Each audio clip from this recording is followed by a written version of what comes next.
Good morning. Today is August 28th. It is Tuesday. And for our teachers in Davis School District, it's the second day back to work, and so I've got that on my mind. My name is Bonnie Flint, and I'm running for the Utah House seat in District 17, and I'm coming to you every day with issues that are important to me because I need your vote in November.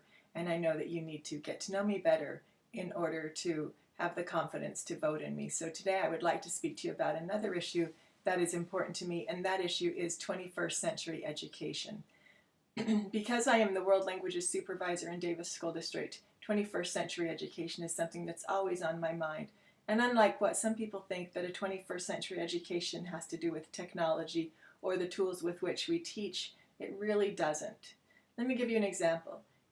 We hear a lot that the United States is not competitive globally in the fields of science, technology, engineering, and math. And that's true, we are not. We're not producing enough people who are competent in these fields to take the jobs that are out there and other countries are taking them. And we're especially lacking in preparing our young women to take these jobs. And as I've observed the world through my travels, I have found that a 21st century education means so much more than any tool with which you could teach. A 21st century education means that those students that we need to prepare with science, technology, engineering, and math would still be lacking if we don't also prepare them with the global skills they need to be competitive. These kids have got to be able to operate seamlessly and respectfully between cultures. They have to be able to speak in the languages of other people with whom they're doing business and for whom they're doing business. And to think that the United States or the English is the central language and that's the only language that's needed is absolutely incorrect. In fact, in the state of Utah, we've been very lucky to have an amazing legislature to work with when it comes to providing critical needs languages for our students. And we've seen some really remarkable things happen over the past several years. We were able to work with Senator Howard Stevenson, who wrote the bill, which was Senate Bill 41, that provides for critical needs languages for our students. Whenever you see or hear of a Chinese immersion school or a Chinese high school or even a French or Spanish immersion school, it has in large part to do with the fact that Howard Stevenson and many other people on Capitol Hill throughout the education world have fought for those bills and to get them passed so we can provide our students with that best education. But currently, most of those funds are helping our students in the lower grades, and we absolutely need to start preparing our students in the upper grades as well with those skills.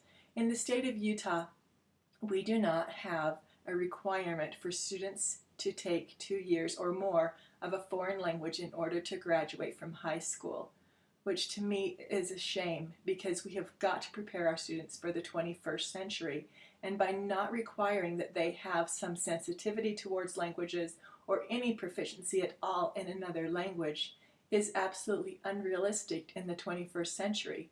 We are going to be having our students compete for jobs and compete for places in universities, not with someone from Vernal or with someone from Rigby, Idaho, but our students are competing globally for everything they're going to be going for the rest of their lives. Students from Singapore, Pakistan, Iran, France, China, all of those countries are preparing their students better when it comes to science, technology, engineering, math, and absolutely better when it comes to providing them with bilingual and bicultural skills that they're going to need for the 21st century. And so one of the things that I would really love to see us work on in the state of Utah is to take our passion for language learning and the passion we all have for other cultures and move it from not only the elementary schools, but up into our secondary schools and work very diligently as a people to ensure that our students have a beginning proficiency or even an intermediate proficiency in a second language. And we need to do that by ensuring that every student is taking the language and every student can benefit from the cognitive development, from the training, and even especially from the cultural awareness that comes from studying a second language. And immersion education is fabulous, but if our students in secondary miss out, that they were too old, or they're not one of the couple of thousand who were selected to be in that program, we can't tell them Well, I'm sorry, yes, there are 4,000 students in immersion. The other 66,000 of you in the state, or in our district, excuse me, are just not lucky enough. You're not going to have a global proficiency like that, and that's not acceptable. So I hope you'll join me in my quest and my work over the next several years to work with our schools, to work with our districts, and especially to work with the state school board, that we can ensure every student has the opportunity to start to learn another language and about another culture. Thanks for listening to me today. I will see you back here on Wednesday. Have a great day.